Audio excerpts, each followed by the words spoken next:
ഇത് കുളനടയിൽ നിന്നും വെൺമണിക്കുള്ള റൂട്ടാണിത്. ഈ റോഡിൻ്റെ സൈഡ് നിങ്ങൾ കണ്ടോ? ഒരു വാഹനം വന്നാൽ നടന്നു പോകുന്നവർക്ക്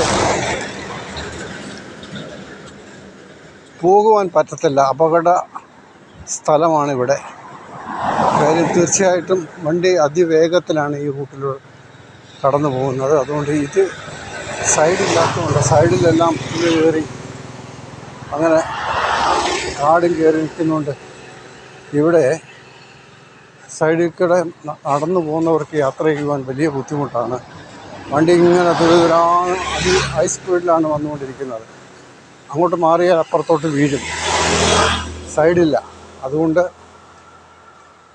വെൺമണി പഞ്ചായത്ത് ഇത് മനസ്സിലാക്കി ഈ പുല്ലുകളൊക്കെ ചെത്തി കാൽനട യാത്രക്കാർക്ക് നടന്നു പോകാനുള്ള അവസരം ഒരുക്കണം എന്നാണ് എനിക്ക് പറയുവാനുള്ളത്. ഇതുകൊണ്ട് ഇത് നിങ്ങൾ നോക്കിക്കേ, വാഹനമെല്ലാം കടന്നു വരുന്ന കണ്ടോ? ഇവിടെ സൈഡില്ല. ബൈ.